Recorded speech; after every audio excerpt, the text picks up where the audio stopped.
Long before anyone else was awake, Tanin discovered a garden. It wasn't written on any map. It didn't have a gate. It simply appeared one morning behind a bend in the path, as if it had been waiting for someone calm enough to notice it. I noticed it.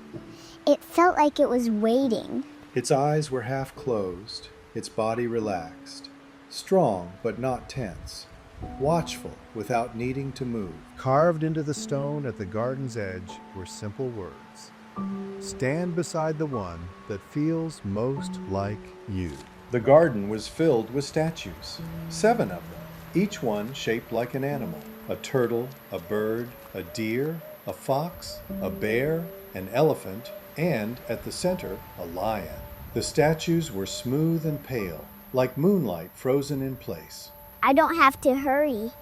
I can choose carefully. Its eyes were half closed, its body relaxed, strong but not tense, watchful without needing to move.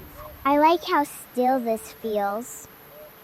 Strong doesn't have to move. Tanin stood beside it. The air shifted.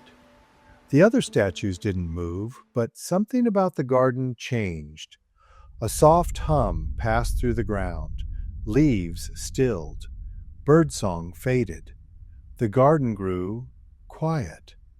Not peaceful quiet, awkward quiet. The kind that happens when something unexpected has been said. Something changed.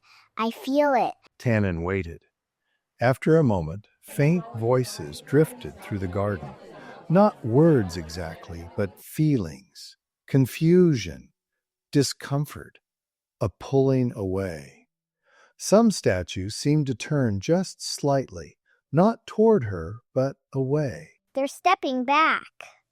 That doesn't mean I did something wrong. The garden didn't explain itself. It didn't tell her she was wrong. It didn't tell her she was right.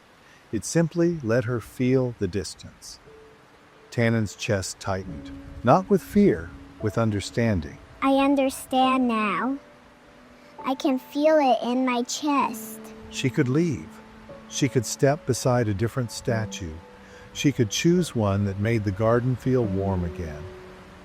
But Tanin stayed. I could move, but I'm okay staying. She placed her hand on the cool stone of the lion, and she breathed. Slow in, slow out. I breathe in. I breathe out. The hum beneath the ground steadied.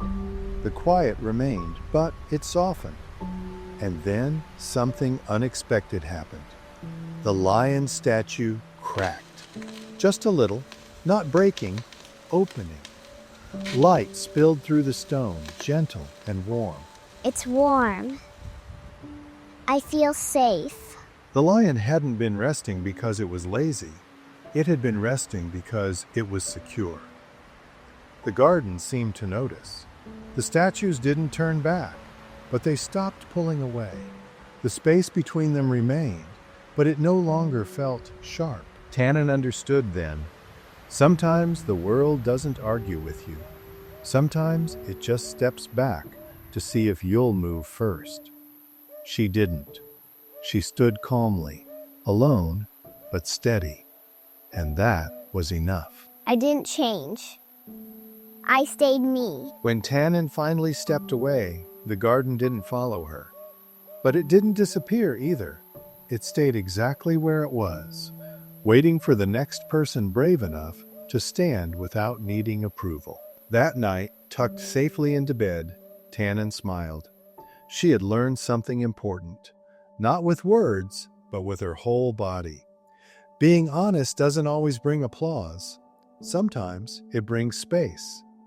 And space isn't punishment.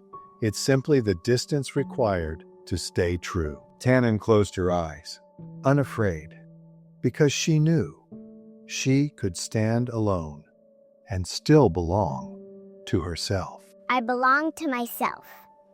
That's enough.